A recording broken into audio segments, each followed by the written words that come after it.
پاکستان میں جون کے پہلے ہفتے سے ہی مصنوعی طور پر پیٹرول کی قلت پیدا کی گئی اور قلت پیدا کرنے والی کمپنیوں کو اس بحران کا ذمہ دار ٹھہرانے کے بعد اوگرا کی جانب سے کمپنیوں پر بھاری جرمانے عائد کیے گئے اور جن کمپنیوں پر جرمانے عائد کیے گئے اس میں اوگرا کی جانب سے Attock petroleum, Puma gas and oil limited اور ہیسکول پیٹرولیم پر 5 ملین روپے کے جرمانے عائد کیے گئے، جبکہ اوگرا نے ہی شیل پاکستان لمیٹڈ اور ٹوٹل پارکو پاکستان لمیٹڈ پر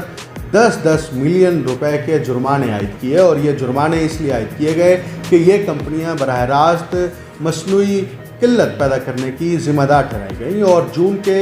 دوسرے ہفتے یعنی 11 جون کو تو یہ جرمانہ کیا گیا، لیکن مصنوعی قلت کا خاتمہ نہ ہو سکا اور اس کے بعد کوئی کارروائی نہیں کی گئی، بلکہ اب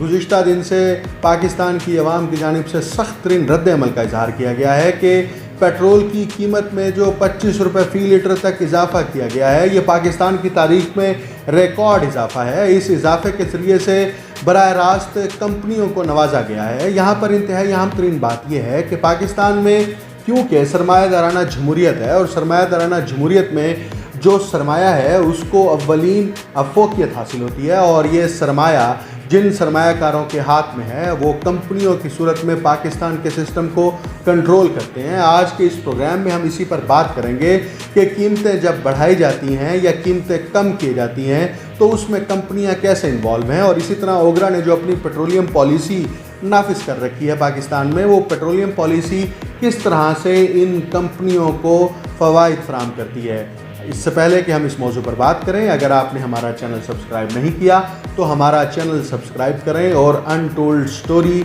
کے جو بیل آئیکن ہے اس کو ضرور پش کریں تاکہ آپ کو مستقبل میں ہماری ویڈیوز ملتی رہیں اور آپ انٹولڈ سٹوری کے بارے میں جانتے رہیں۔ پاکستان میں اس وقت پیٹرول بہت بڑا ایشو ہے اور جو نئی قیمت 100 روپے سے اوپر مقرر کی گئی ہے اس سے عام شہری براہ راست متاثر ہو رہے ہیں، لیکن ہمیں اس پورے میکانزم کو سمجھنا اور جاننا ہے کہ پاکستان میں اوگرا کس طرح سے آپریٹ کرتا ہے۔ میں یہاں پر یہ بتا دوں کہ 2002 میں حکومت پاکستان جب جنرل پرویز مشرف پاکستان میں حکومت کر رہے تھے، اس وقت یہ اوگرا کی باڈی تشکیل دی گئی اور اس میں پاکستان میں بنیادی طور پر 3 ادارے جو ہیں وہ پیٹرول، آئل یا گیس کا جو قیمتیں ہیں اس کو متعین کرنے میں اہم کردار ادا کرتے ہیں: وزارت پیٹرولیم، اوگرا اور پاکستان نیشنل شپنگ کارپوریشن۔ یقیناً یہ آپ کے لیے نیا نام ہوگا کیونکہ نیشنل شپنگ کارپوریشن پر کبھی بات نہیں کی گئی کہ کس طرح سے پاکستان میں اس کارپوریشن کے ذریعے سے نجی کمپنیوں کو نوازا جاتا ہے اور ان نجی کمپنیوں کی تعداد 12 سے زائد ہے۔ یہ کمپنیاں کیسے پاکستان میں آئل پہنچاتی ہیں اور پھر کس طرح سے ان کو فوائد دیے جاتے ہیں کہ پاکستان کی جن کمپنیوں کو پیٹرولیم پالیسی کے تحت پاکستان کی جانب سے لائسنس جاری کیے جاتے ہیں، اسی پیٹرولیم پالیسی کے تحت ان کمپنیوں کو یہ پروٹیکشن دی گئی ہے کہ اگر پاکستان میں فی بیرل قیمت جو $30 ہے اس کو اس سے بھی کم مختص کر دیا جائے تو اس سے ان کمپنیاں کی جانب سے پاکستان کو سیونگ کی گارنٹی نہیں دی جاتی، اور اسی حوالے سے انہی کمپنیوں نے جون کے دوسرے ہفتے میں حکومت پاکستان پر واضح کر دیا کہ لاک ڈاؤن کی وجہ سے مارچ اور اپریل کے مہینے میں مجموعی طور پر ان کمپنیوں کو 31 ارب روپے کا نقصان ہوا ہے، اور اگر حکومت کی جانب سے پیٹرول کی قیمتوں میں اضافہ نہ کیا گیا تو یہ نقصان بڑھتا چلا جائے گا جو کہ کمپنی افورڈ نہیں کر سکتی۔ پالیسی کے تحت کم از کم $30 جو ہے وہ فی بیرل قیمت کا تعین ہونا چاہیے، اس سے زیادہ ہوگا تو کمپنیوں کو پروفٹ بھی بڑھے گا۔ لیکن اس سے اہم ترین بات یہ ہے کہ جب کروڈ آئل ہمارے پاکستان میں پہنچتا ہے تو پاکستان میں کتنی ریفائنریز کمپنی ہیں؟ صرف 2 ریفائنریز کمپنیز ہیں جو اوگرا نے جن کو منظوری دے رکھی ہے، اور اوگرا کے تحت یہ 2 ریفائنریز کمپنی جو ہیں وہ پاکستان میں آئل کو صاف کرتی ہیں اور اس کو قابل استعمال بناتی ہیں۔ ان 2 کمپنیوں میں جو دھمکی دی گئی وہ بھی بنیادی طور پر ان 2 ریفائنری کمپنیز کی جانب سے دی گئی تھی۔ یہ 2 آئل ریفائنریز کمپنیز کے نام کیا ہیں؟ ایک کا نام فالکن آئل پرائیویٹ لمیٹڈ ہے، اس کا مرکز جو ہے وہ ڈیرہ اسماعیل خان یعنی خیبر پختونخوا میں ہے۔ دوسری کمپنی جو ہے وہ ٹرانس ایشیا ریفائنری ہے جو کراچی میں آپریٹ کر رہی ہے۔ ٹرانس ایشیا ریفائنری کمپنی کو حکومت پاکستان نے یہ اختیار دے رکھا ہے کہ وہ روزمرہ کی بنیاد پر 1,00,000 بیرل آئل جو ہے اس کو ریفائن کر سکتی ہے، جبکہ ڈیرہ اسماعیل خان میں جو فالکن آئل کمپنی ہے اس کو روزمرہ کی بنیاد پر 40,000 بیرل جو ہے وہ کروڈ آئل کو ریفائن کرنے کا اجازت نامہ دیا گیا ہے۔ حکومت پاکستان نے اسٹریٹ اوے یہ پالیسی نافذ کر دی ہے کہ تمام آئل مصنوعات پر جو گورنمنٹ سیلز ٹیکس یعنی جی ایس ٹی ہے وہ 17 روپے فی لیٹر مقرر کر دیا گیا ہے۔ اس کے بعد صرف یہی نہیں بلکہ حکومت پاکستان کی جانب سے پیٹرولیم لیوی کی مد میں بھی 30 روپے فی لیٹر مقرر کر دیے گئے ہیں اور اس کو مختص کیا گیا ہے۔ یوں حکومت پاکستان کی جانب سے فی لیٹر آئل کے اوپر ڈبل ٹیکس لیے جا رہے ہیں۔ جی ایس ٹی کی مد میں 17% ہے اور پیٹرولیم لیوی کی مد میں آپ نے 30 روپے جو ہیں وہ مقرر کر دیے ہیں۔ کہ گزشتہ سال جو امپورٹ بل تھا آئل پروڈکشن کی مد میں، آئل مصنوعات کی مد میں، وہ 14 ارب ڈالر تھا اور جو کہ کم ہو کر 4 ارب ڈالر کا تخمینہ لگایا گیا، لیکن حکومت پاکستان نے پاکستان کی وہ کمپنیاں جو یہاں پر نیشنل لیول پر آپریٹ کر رہی ہیں اور ملٹی نیشنل کمپنیز کو نوازنے کے لیے ایک دم قیمت جو ہے اس میں اضافہ کر دیا، اور اس حد تک اضافہ کر دیا کہ شہری جو ہیں وہ اس وقت سخت ترین رد عمل کا اظہار کر رہے ہیں۔ یہاں پر میں یہ بتا دوں کہ پی ایس او نے مئی کے مہینے میں جو آئل خریدا تھا وہ 19 روپے فی لیٹر کے حساب سے پیٹرول جو ہے اس کی خریداری کی تھی، اور اس خریداری کو جون کے مہینے میں جو ابھی چل رہا ہے، جس کا ابھی بھی 4 روز باقی ہیں، اس مہینے میں ایکس ریفائنری پرائس بھی یہی مقرر کی گئی تھی، یعنی کہ پی ایس او نے 19 روپے لیٹر کے حساب سے جو پیٹرول خریدا۔ اسی طرح میں یہاں پر یہ بھی بتا دوں کہ اہم ترین بات یہ ہے کہ ایکس ریفائنری قیمت جو ڈیزل کی مقرر کی گئی وہ 28 روپے فی لیٹر ہے۔ اب آپ دیکھیے کہ حکومت ایک طرف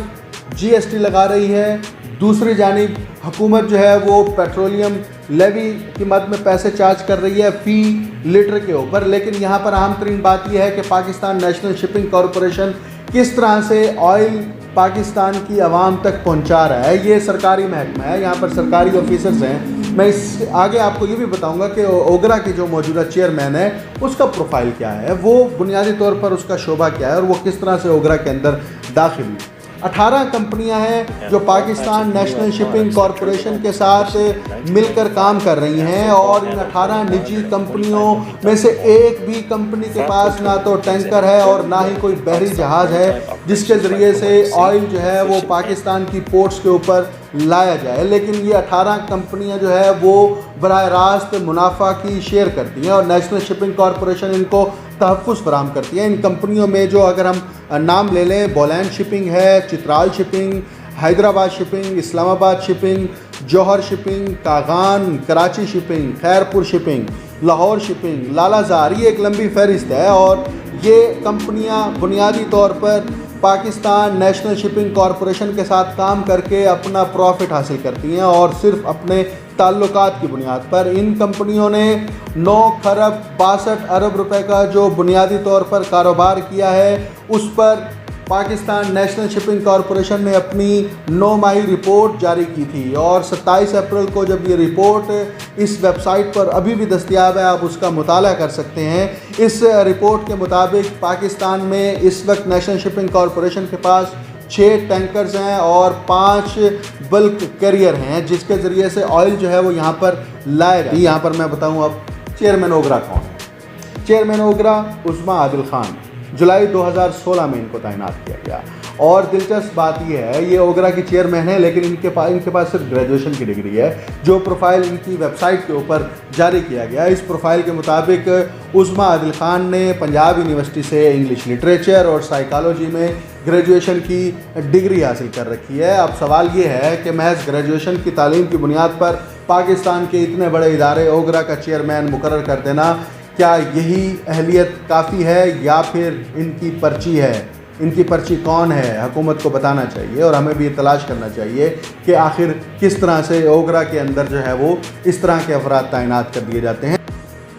اس میں جب قیمتوں کا تعین کیا جاتا ہے، اوگرا کی جو اتھارٹی ہے اس اتھارٹی کی کمپوزیشن کے اندر ممبر فائنانس، ممبر گیس اور ممبر آئل ہوتا ہے، یہ 4 لوگ بیٹھتے ہیں، لیکن دلچسپ بات یہ ہے کہ ممبر آئل کا عہدہ ہی خالی پڑا ہے۔ اوگرا میں جب آئل کی قیمتوں کا تعین کیا جاتا ہے تو ممبر آئل کی ذمہ داری بھی چیئرمین اوگرا ہی دیکھتے ہیں۔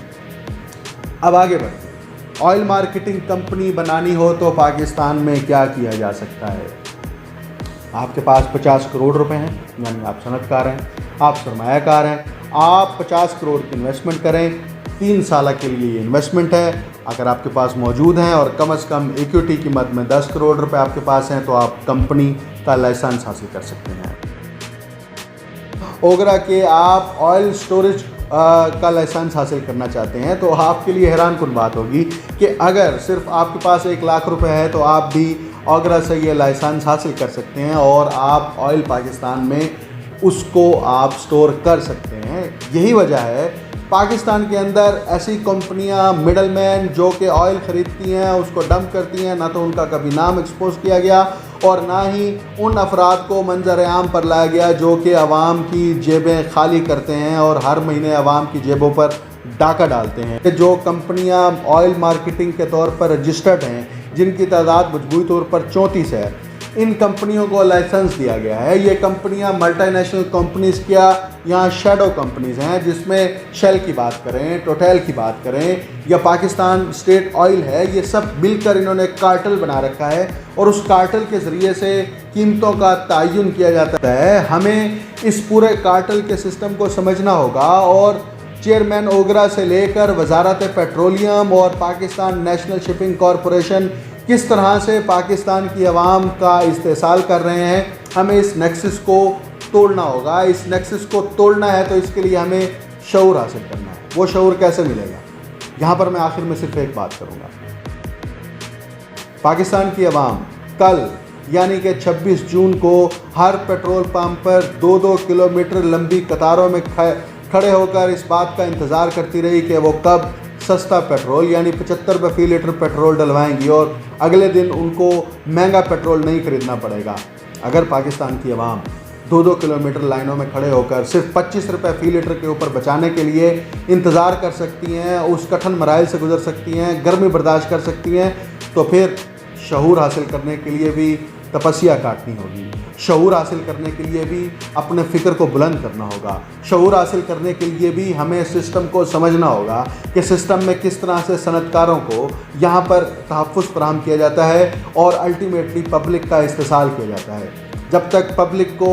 یہ کارٹل اور یہ نیکسس سمجھ نہیں آئیں گے، اس وقت تک ہر مہینے پیٹرول کی قیمتوں پر یہ تماشا ہوتا رہے گا اور یہ تماشا اس وقت تک جاری رہے گا جب تک پبلک اس سے لا علم ہے۔